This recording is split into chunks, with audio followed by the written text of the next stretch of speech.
শেষ ট্রেনটা প্রতিদিন রাত 12:24 ছাড়ে। শহরের পুরনো স্টেশন থেকে, যেখানে দিনের আলোও ক্লান্ত লাগে, সেদিন বৃষ্টি হচ্ছিল। টিনের ছাউনি থেকে টুপটাপ শব্দ পড়ছিল প্ল্যাটফর্মে। ট্রেনে যাত্রী ছিল মোটে 6 জন। ট্রেন ছাড়ার ঠিক 10 মিনিট পরেই একটা চিৎকার।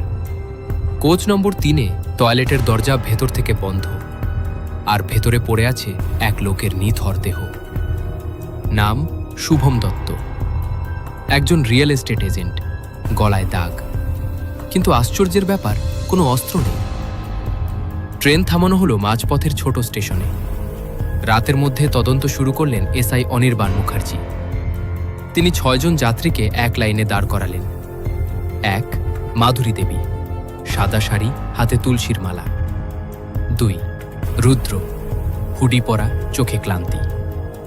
3 ইরফান, ট্রেনের টিকিট চেকার। 4 নন্দিনী, অফিস থেকে ফেরত আসা সাংবাদিক।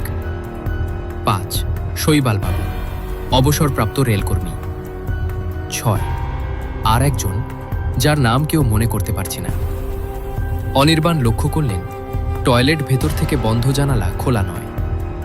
শুভমের পকেটের টিকিট নেই। তার হাত শক্ত করে মুঠো করা হাত খুলতেই পাওয়া গেল একটা কাগজের টুকরো। একটাই শব্দ, ফিরে এলাম।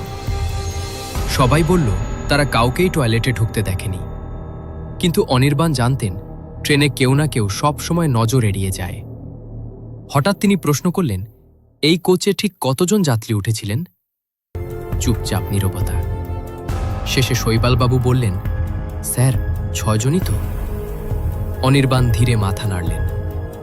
না, তিনি বললেন, 7 জন। সবাই চমকে উঠল। রহস্যটা খুলল যখন অনির্বাণ টিকিট চেকারের দিকে তাকালেন। ইরফান ঘেমে উঠল। আপনি আজ কাউকে বিনা টিকিটে উঠতে দিয়েছিলেন? অনির্বাণ বললেন। একজন পুরনো রেলকর্মী, যার নাম রেজিস্টারে নেই। ইরফান চুপ। সেই 7 নম্বর যাত্রী ছিল শুভমের পুরনো শত্রু। বছর 5 আগে শুভমের কারণে একটা পরিবার 1990 ট্র্যাকের ধারে ঘর হারিয়েছিল। সেই পরিবারের লোকটাই শেষ ট্রেনে ফিরেছিল। মার্ডারটা টয়লেটে হয়নি, শুভমকে আগেই শ্বাসরোধ করা